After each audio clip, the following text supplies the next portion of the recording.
guys, welcome back to the Slipstream where we discuss everything motorsport and racing. I'm Ash. I'm Trey. I'm Sachet. And today we're getting into Formula E racing. So it's officially known as the ABB FIA Formula E World Championship.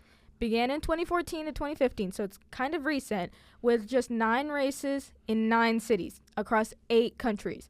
Okay, so the inaugural race was in mid-September, with the season concluded in late June the following year. And so ever since the beginning of the series, the racing tech company Spark has supplied teams with the chassis, and Hankook has been the sole tire manufacturer.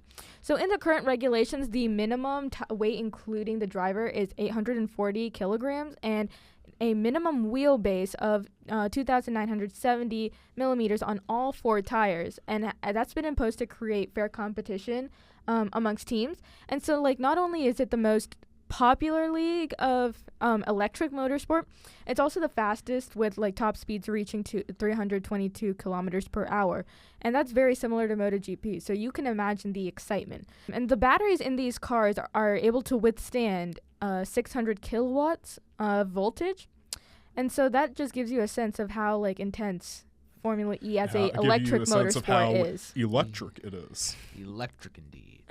And so not only So the 2 practice sessions take place on Friday afternoons and Saturday morning, so both last 40 minutes each, except for Monaco, which is only half an hour long.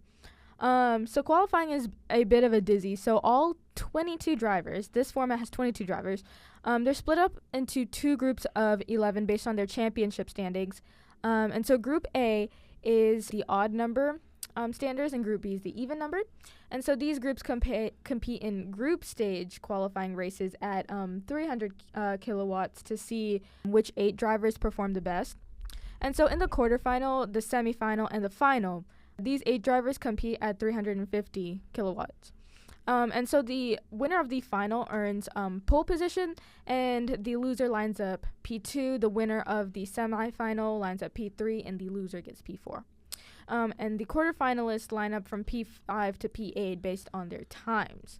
So while qualifying and the structure of the weekend is a bit of a dizzy, the point system and how they award points and penalties is a little bit less of a dizzy. It's very similar to Formula One. Yeah. In both the sprint race and in the E-Prix themselves. They call it the E-Prix, not a Grand Prix, because it's an electric sport.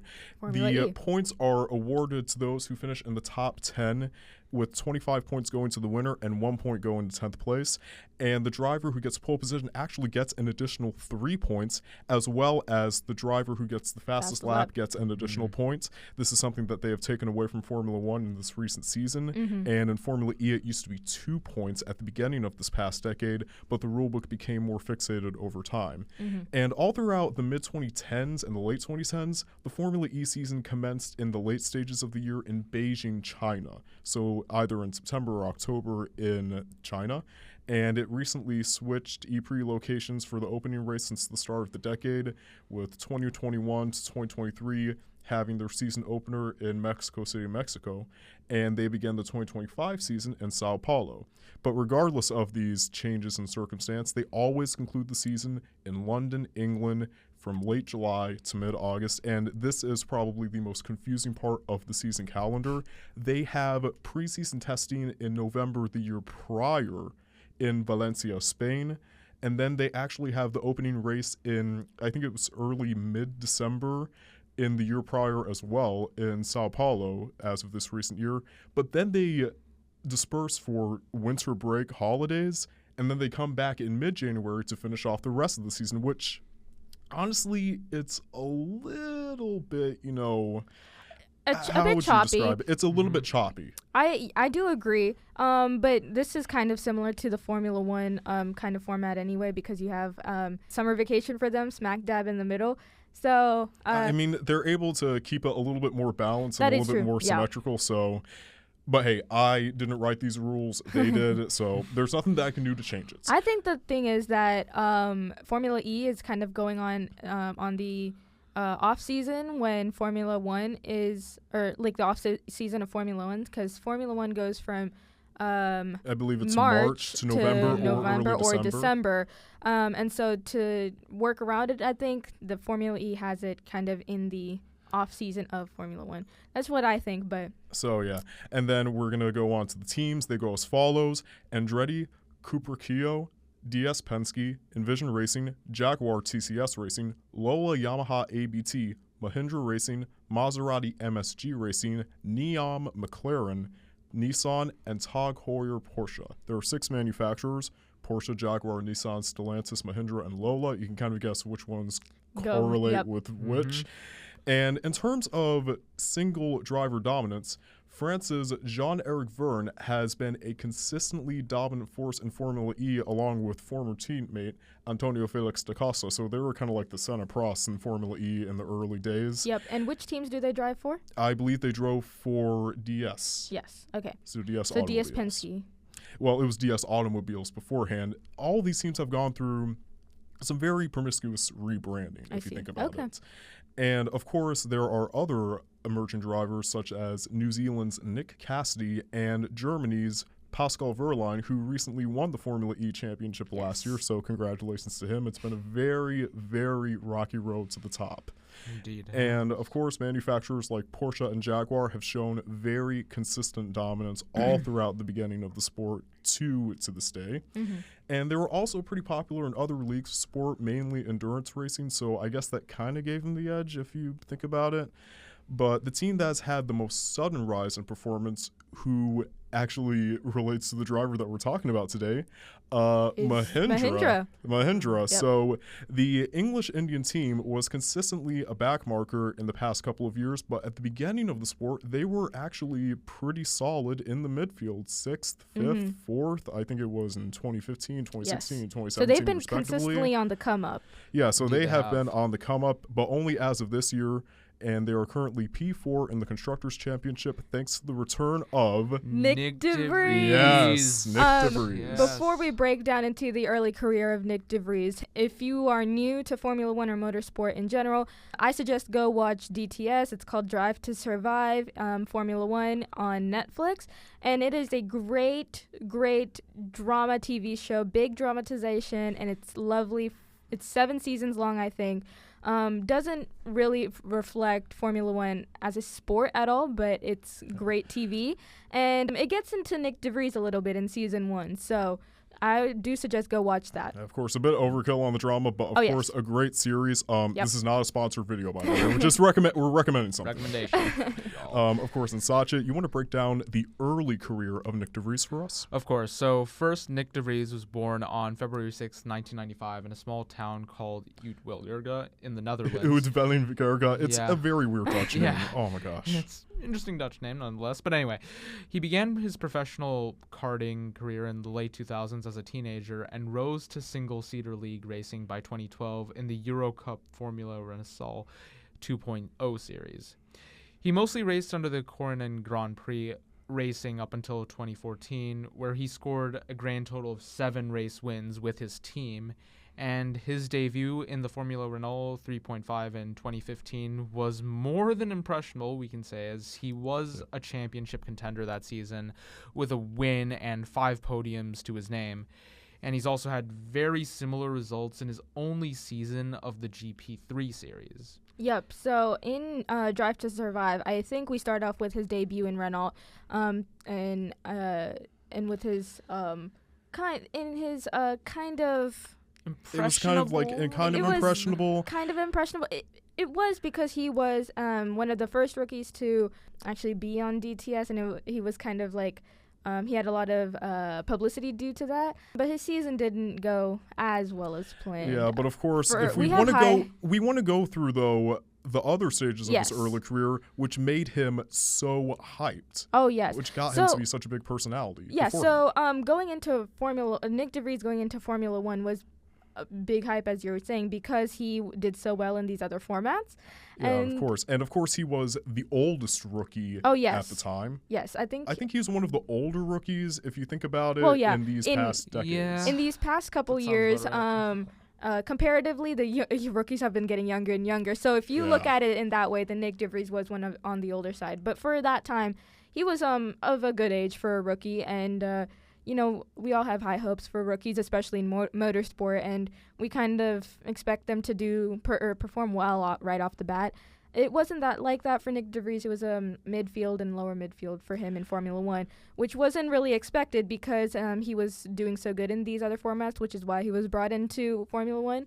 And so I'm kind of getting ahead of myself, but like because of his decline in Formula One, he was almost immediately taken out of that format and put into other formats. And of course, people clown on him about this on social media. Maybe not as much as they would have with Ricciardo because he had multiple chances. Nyck De Vries just had one chance that was cut very, very short. And we've discussed this before, that rookies only have these like one-off chances, and that Daniel Ricciardo has had these like multiple chances because he's a well-seasoned driver, but we've been seeing this with all rookies so far, that they are given this one-off chance and taken out. And especially when it comes to... We've to... seen this with Jack Doohan, Franco Colapinto. We saw it with Liam Lawson in Red Bull, but of course he made his comeback at V-Carb. And if you want to continue with his Formula 2 career. His Formula 2 career. So as we went over, he was pretty impressionable in Formula 1. But in his third year in Formula 2, which was in 2019, he won the championship in tremendous fashion. Oh, my gosh. So, yes, indeed. He's won 4 feature races and took the title with a 50-point surplus to the runner-up, Nicholas Latifi. Yes. The Nutella God. Nutella God. He is actually quite known as Latifi the GOAT. Like, that's his kind of official title. He is the GOAT from Toronto. He's the Toronto GOAT. He is the Toronto GOAT. Toronto. But of course, it should be noted that De Vries' teammate that year was the very shameful and famed Nikita Mazepin. Nobody likes that guy. Nobody likes that guy whatsoever. He came in 18th with just 11 points. Yeah, 18th with just 11 points. It basically summarizes his whole livelihood. But of course, De Vries found other success in the endurance racing series. He raced the LMP2 class in the WEC, which he still does to this day in his off time and with testing. And some of his most memorable moments go as follows. Won the 6 Hours of Fuji in 2018 on his debut year. Scored 2 podiums in the European Le Mans Series in 2020 when racing was caught up in the world of COVID. And he made a last-minute debut at the 24 Hours of Le Mans in 2022 when Philippe Chiadomo was prohibited from starting for infringing. I think it was some kind of... It was some kind of infringement. It was some kind of infringement, but it was left a bit of a mystery. It was swept under the rug so well that you wouldn't have even recognized the chance that De Vries got. And so he finished in 4th. Going back to his first Formula E and the brief run in Formula 1 that I was mentioning. So he started off his debut race in Formula E on a high qualifying lap in the top 3 in the opening round at Diriyah for the sprint race and finishing P6. That didn't translate to the E-Prix as he failed to score points there. And so he had a stand-up performance at the 1st, 4th, and 6th event in Berlin, where they were hosting during COVID in a 6-event spree. And so he qualified P5 and then finished P4 in the first 2 events. And he scored his first ever podium at the final event of the season and ended in 2nd place. And so he started well in the 2021 season at Diriyah, again with perfect points in the sprint event. But then declined at the following E-Prix, which were Rome, Valencia, Monaco, Puebla, New York, and Berlin. Yeah, and he actually got caught up in a final lap collision, which I saw this race live on TV. I think it was that summer in 2022, where he was caught up in a last lap collision with Jean-Eric Vergne in the middle of the 2nd sector, and that pretty much wiped out the chances he could have gotten. That blasted his chances out of the water, and that took him out of the race and put him in a lower spot for contention. But then the E-Prix in Berlin. This is probably one of the most chaotic finale title fights in motorsport history, arguably. It's more chaotic than Abu Dhabi 2021 and F1 because 8 drivers were contending for that title. 8 drivers. And, of course, let me just pull up the research doc and tell you what exactly happened with a few of these 8 drivers. So Mitch Evans and Jake Dennis were meant to be the absolute front runners of this title, but they immediately crashed when Evans' battery stalled and Dennis rammed into him about 6-7 spots from behind on the grid, and it ended both of their championship hopes in the opening lap. Another driver, Lucas de Grassi, had his spark to fight for the championship taken away after a post-race disqualification at the London E-Prix 1 weekend before. So, of course, he couldn't translate his full skills into the race. And, oh, my God, you have to absolutely feel bad. You have to feel horrible for this guy. It could have been his first title. Absolutely. And then, of course, his closest contender, Eduardo Mortara of Switzerland, had a software failure in the mid-stage of the race, and he had to retire, and he lost that championship by 7 points. 7! The world of Formula E in general is just a crazy, ever-turning environment, and Nyck De Vries was tossed into it kind of like very suddenly. Really he was just sudden. Tossed into it, and his career so far has been in a lot of up and down. So he has been performing comparatively really well in Formula E for the crazy environment that it's in. Yeah, of course. And then he had his impressive F1 debut. So he had a bit of a premise to his F1 debut when he stood in for Alex Albon when he had to get surgery on his appendix at the 2022 Italian Grand Prix, which was on September 11th, which was my 17th birthday, actually. So it was very cathartic to see a race like this play out where he scored points for Williams for only their third occasion by scoring P9 and bringing the team up to 6 points. Unfortunately, they still finished last. But immediately contractors and agents picked up on his skill, and he was promoted to AlphaTauri in 2023 at the beginning of that season, racing alongside Yuki Tsunoda, making it one of the shortest driver pairings, 5-2 and 5-6. And so going back to Formula E, so he only scored P8 at the Berlin EP, E-Prix, and that was enough for him to win the championship. After that, you said the impressive F1 debut at the Italian Grand Prix for Williams by scoring P9. He did face a lot of backlash, as we were mentioning before, for being the oldest rookie, as we mentioned. And so so he had his reemergence in Formula E. Well, let's of course go into the Formula One season, his short-lived run. Yeah. So of course he had a respectable P14 finish at the Bahrain Grand Prix after qualifying that same position. And I guess from then on out, he really didn't have that many standout moments. He had a couple of crashes, including a pretty major one at the Azerbaijan Grand Prix in 2023, where he clipped one of the curved walls, and that was just enough to set him off and kind of break his axle. And it caused a bit of mayhem under the safety car window. Yes, and we have mentioned why the Azerbaijan Grand Prix is a dangerous circuit alongside the Singapore one that you guys should go check out, but also check out the Azerbaijan Grand Prix and tune into why that is so dangerous.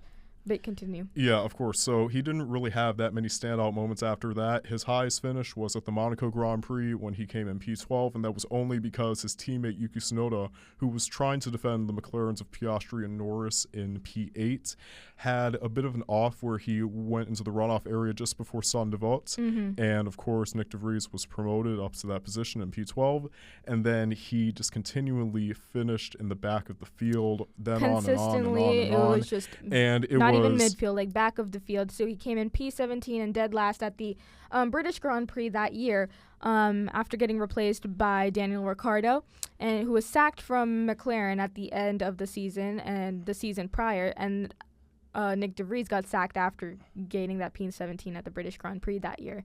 So yes, that is why he faced a lot of backlash and failing in this Formula One. A lot of adversity. He didn't specifically go into hiding, but he was trying to keep himself on the down low because he knew that he was better than this, and we knew that he was better than this. Because we have seen his other races and in other formats. We've seen him demonstrate his prowess to the maximum degree. Yes. And, of course, he would come back to Formula E. It felt like he was kind of coming back home in a way.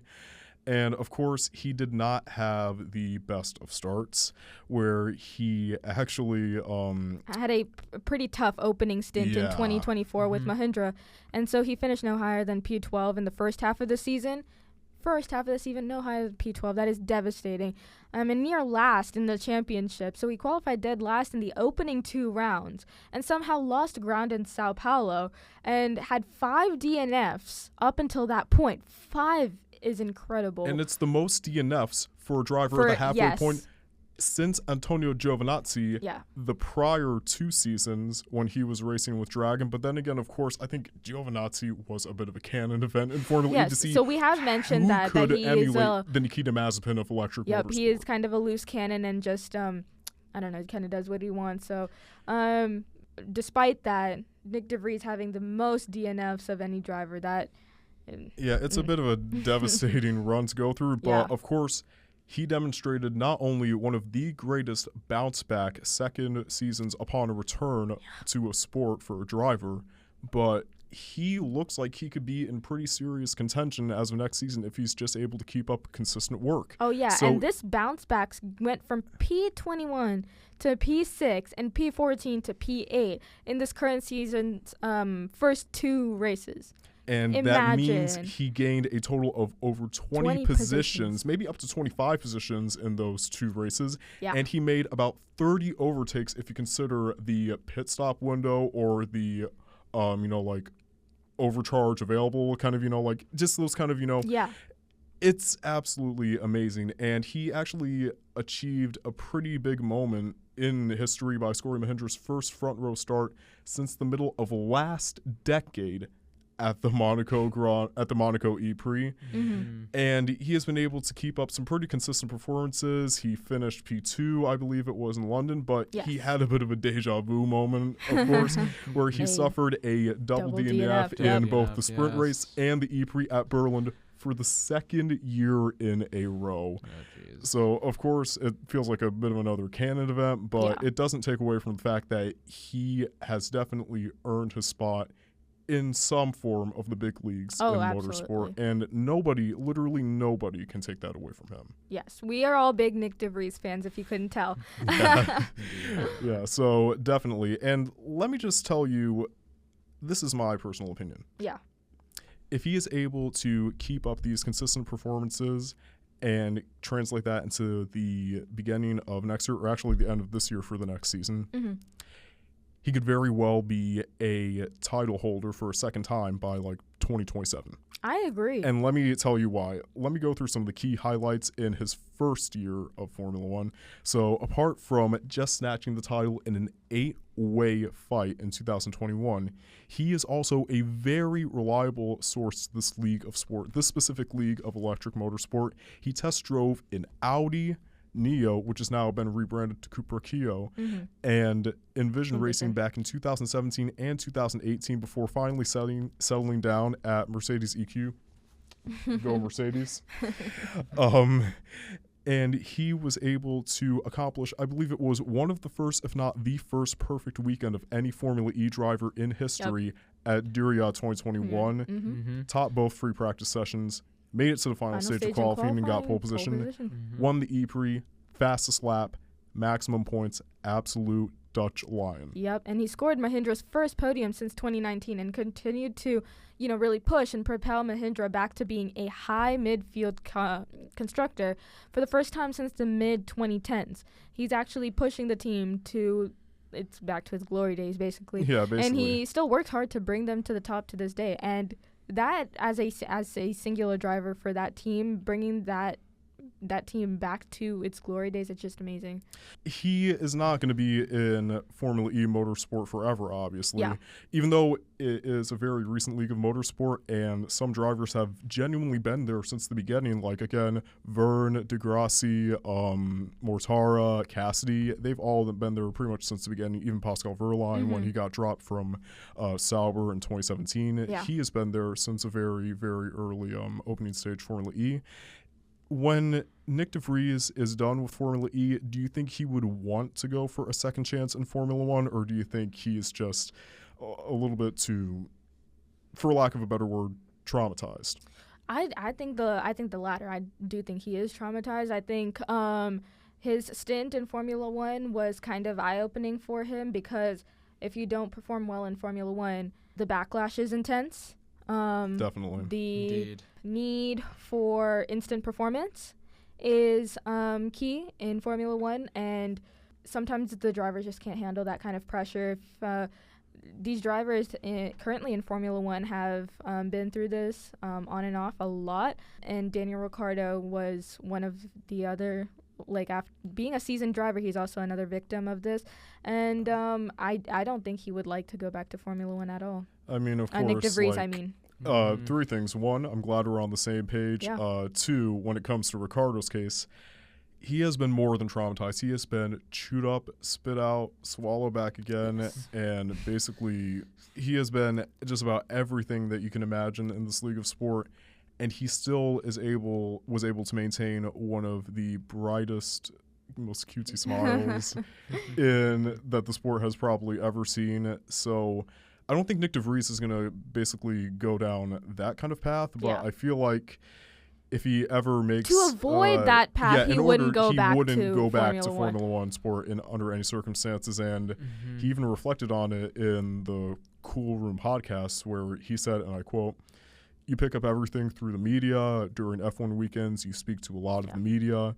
So basically, every weekend since my second weekend, I just arrived and had to answer questions about my future, which felt a little bit out of place."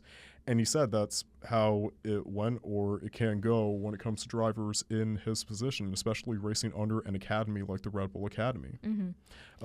Satya, what do you think about it? Yeah, I don't see this guy returning to Formula One anytime soon either, for the reasons we just discussed. I mean, he is by no doubt real traumatized. And from what you said about the radio, I mean, constantly having to speak to people can take a number on one's mental health, especially if you were in Formula One and you've had all those experiences. You definitely don't want to share that in public.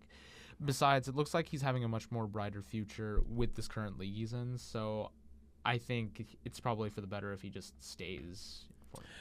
Yeah, definitely. I'd say if he were to make a debut in any other league of sport, aside from his part-time presence in endurance racing and his full-time presence in Formula E and his probably want it to be forgettable presence in Formula One, I would say that he has probably a good chance at MotoGP. I do think so. Yeah.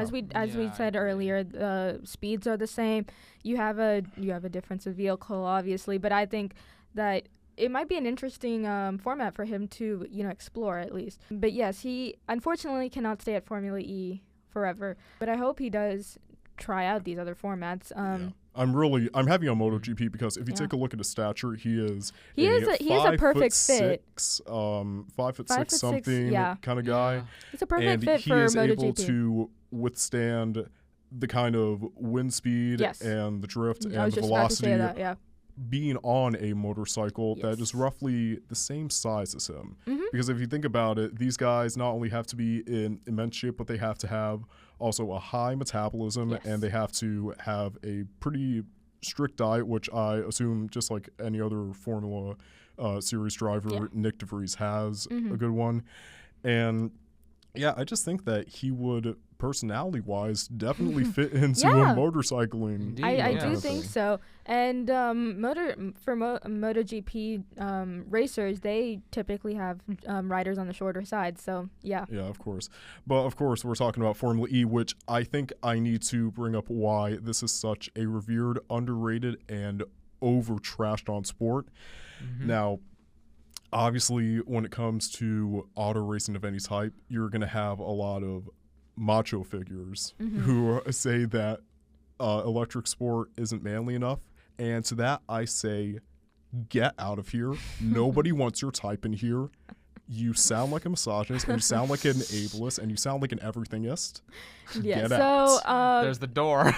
So it's just the difference in engine. We have like it's an electric car. It's a battery versus an engine. It didn't hurt you. And so I feel the aerodynamics, the car itself, and the ability to drive both type of cars is like not much of a difference. And you have the similar circuits, a few more street circuits in Formula E than Formula One, I think. But yeah, I do agree that there isn't much difference apart from what is used to power the car. Of course, and if you're not up in your feelings about, like the manliness of the sport, and if you think it's not enthralling enough, well, think again. Because let me take you back to the first ever Formula E race that was held on September 13th, 2014 in Beijing, China.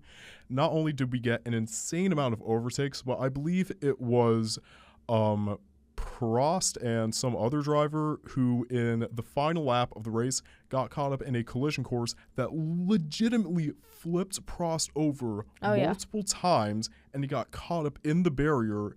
And this could have ended up in a fire, it could have ended up in a life-ending injury or even a career-ending injury. But it just goes to show that you have to watch things or kind of like get to know things from the very beginning before you make your predisposed or predetermined impressions on them. Oh, yeah, I totally agree. Agreed. Yeah, so like all in all, Formula E, absolutely great sport. Wouldn't take it away for the world. It's unique in its own regard, and honestly, I think at times it's better than Formula One based on like the overtakes mainly. We need to have more unique formats like Formula E. It's so fun to watch, so different from other formats. Yeah, so definitely very underrated, and I think that ends off our full feature episode today. Make sure you tune in with us on Spotify, subscribe to the YouTube channel, and follow us on Instagram as well. And we will see you guys for the next episode. I'm Trey. I'm Ash. I'm Sachet. And we will see you guys next time. Bye. Peace. Bye.